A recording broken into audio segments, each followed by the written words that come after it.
Assalamualaikum warahmatullahi wabarakatuh. Puji dan syukur kehadirat Allah Subhanahu wa Ta'ala atas limpahan dan karunia-Nya kita dapat berkumpul di ruangan ini dalam keadaan sehat walafiat. Salam beririan salam, salawat dan salam ditujukan kepada Nabi kita, yakni Nabi Muhammad Sallallahu Alaihi Wasallam. Karena berkat perjuangannya lah kita dapat menikmati manisnya Islam yang masih bisa kita rasakan dan kita perjuangkan hingga hari, menit, detik ini.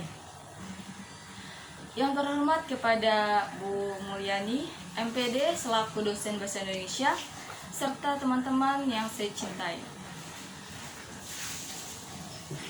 Saya ucapkan terima kasih atas kesempatan yang diberikan kepada saya untuk menyampaikan pidato yang bertema bahaya merokok bagi pelajar.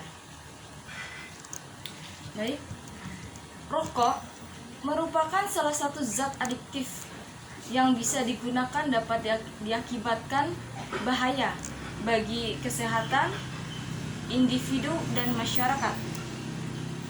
Lebih dari 70.000 artikel ilmiah telah membuktikan secara tuntas bahwa konsumsi rokok dan paparan terhadap asap rokok berbahaya bagi kesehatan dan menyebabkan kematian.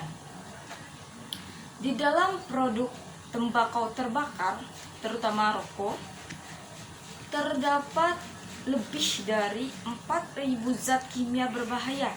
Di antaranya adalah nikotin yang bersifat adiktif, dapat menyebabkan ketergantungan, dan tar yang bersifat karsinogenik. Berdasarkan laporan World Health Organization (WHO) tahun 2011, lebih dari setengah pemakai rokok meninggal diakibatkan oleh penyakit yang berhubungan dengan rokok itu sendiri.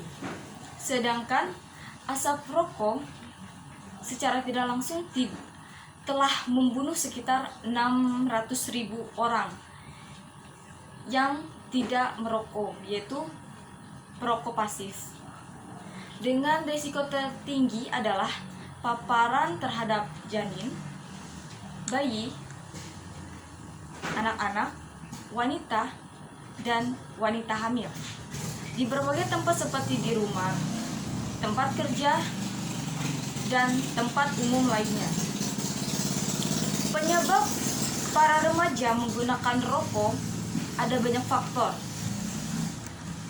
Sebagai contoh, faktor keluarga, lingkungan, pergaulan. Faktor keluarga sebagai contoh dari meminta orang tua, pelarian dari masalah dalam keluarga. Kemudian faktor pergaulan, yaitu ikut-ikutan teman, suka tidak enak kalau tidak merokok, dan lainnya. Faktor lingkungan juga menyebabkan remaja berpendapat tentang ingin mencoba rokok karena melihat lingkungannya banyak orang yang menggunakan rokok. Bahkan kini perokok bukan hanya di kalangan pria, tapi juga di kalangan wanita. Banyak faktor yang membuat pelajar ingin mencoba merokok, diantaranya karena kurang informasi dan kesalahpahaman informasi dan terbujuk rayuan temannya. Dengan kita merokok berarti telah memasukkan beribu-ribu racun ke dalam tubuh kita yang dengan perlahan akan menggerogoti tubuh kita dan menimbulkan berbagai penyakit. Bagi pelajar yang merokok, dampak dapat meningkatkan risiko kanker paru-paru dan penyakit jantung di usia yang dini atau di usia muda. Selain itu, akan mengalami penuaan dini. Dampak yang ditimbulkan dari merokok terhadap kehidupan remaja yang terdapat di dalam masyarakat. Dampak negatif yang ditimbulkan dari merokok terhadap kehidupan remaja yaitu rokok memboroskan. Rokok menimbulkan ketergantungan, menurunkan konsentrasi, menurunkan kebugaran, dan rokok mengganggu kesehatan. Bahkan dalam dunia pendidikan, rokok merupakan ancaman yang besar bagi siswa. Perilaku merokok ditampilkan, sebagian siswa mempresentasikan hal negatif. Bahkan bila siswa SD hingga sekolah lanjutan menjadi perokok aktif, amat mungkin mereka mengalami burnout atau kejenuhan belajar, burnout, dan pendidikan dasar yang tidak selesai. Dalam jangka panjang, jika para siswa tidak menyelesaikan pendidikan, memiliki minat belajar rendah, negara akan menanggung kerugian SDM yang tidak ringan. Semisal mengguritakan patologi sosial. Ketika seorang siswa sedang dalam keadaan jenuh, sistem akalnya tak dapat bekerja sebagaimana yang diharapkan dalam memproses item-item informasi atau pengalaman baru, sehingga kemajuan belajarnya seakan-akan jalan di tempat. Seharusnya ada koordinasi antara guru dan sekolah untuk memantau setiap kegiatan anak dari awal keberangkatan sampai nanti mereka pulang sekolah. Dan pula diharapkan orang tua dan guru harus bisa memfasilitasi mereka kegiatan-kegiatan yang sifatnya positif.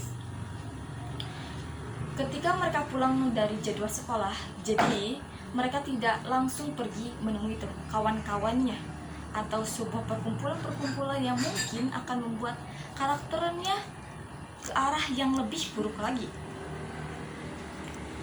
Jadi, berikan kegiatan-kegiatan positif seperti guru menganjurkan si anak untuk mengikuti ekstrakurikuler atau mungkin memberikan les-les tambahan kepada si anak.